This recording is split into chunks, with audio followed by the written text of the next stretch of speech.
So what is going on, guys? Welcome to a Pokemon Go news video here today on my channel. Today we have some very exciting news regarding Generation 2, but I do want to just take this moment to mention that this is my first ever Pokemon Go video. My channel is based around Plants vs Zombies and Plants vs Zombies news, but I absolutely love Pokemon Go, so I wanted to bring you today's news video because it is very, very exciting. So if you're new to the channel, feel free to subscribe, and those that are already subscribed, give this video a chance. It's not Plants vs Zombies, but you may enjoy it nevertheless. So the information that we've just found out regarding Pokemon Go is very, very exciting. And it says, trainers, as we race towards 2017, we wanted to take a moment and thank you for your support. We're excited for December because we have a few new experiences and in-game events planned for you before wrapping up the year. While we cannot share the details yet, keep an eye out on our social media channels on December the 12th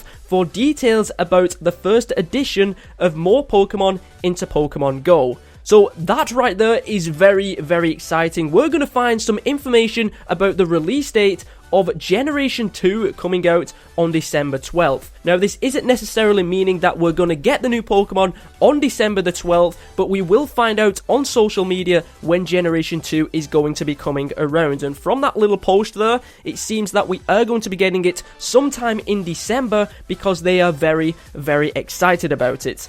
They've also mentioned that there's going to be a few more experiences and also in-game events planned. I'm guessing the new experiences is going to be the new Pokemon, and the in-game events that could be double XP, double candy, or something completely different that they haven't brought as an event in Pokemon Go yet. Some people have been suggesting it could be some kind of a Christmas event themed where you get a lot more spawnables of ice Pokemon. If that was the case, I would definitely be happy about it. I would love to get my hands on a Lapras, and I'm sure a lot of people watching this video also do not have a Lapras, so if they did increase the spawns of ice Pokemon, that would be very, very exciting. Niantic then also go on and mention, in addition, we are thrilled to announce that we are working with Sprint to create a special Pokemon Go experience at over 10,500 Sprint locations around the US. As part of this collaboration, Sprint Boost Mobile and Sprint at Radio Shack stores will become Pokestops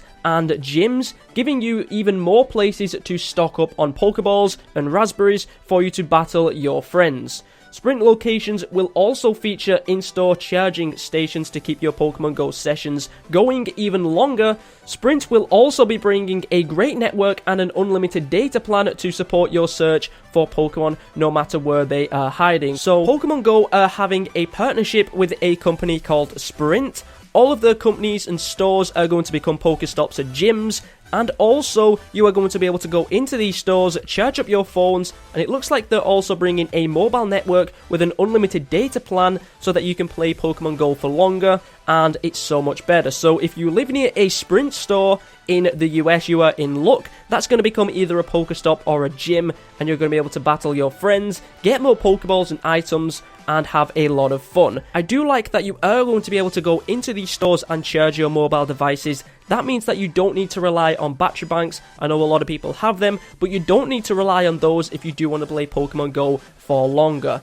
But this is just opening up a lot of business opportunities for Pokemon Go and other companies in the future. If this happens to be a successful partnership with Sprint and Pokemon Go and is a lot better for both businesses, then a lot of companies are also going to want to partnership with Pokemon Go as well, which means if you do live near a very populated area where there's a lot of different variety of companies and stores, you are in luck once again, because if Pokemon Go does partner with those, you will get more Pokestops and gyms in your location. Although this partnership with Pokemon Go does benefit the game, it's still not affecting those who live in rural players, and especially if other companies want to partner with Pokemon Go, most of those companies are only going to have businesses in towns and cities, so those that live in rural places are still not going to get extra Pokestops and gyms because there's no companies or stores in their location. I'm also still not a fan of the new tracking system that only tells you where Pokemon are when you're near a Pokestop.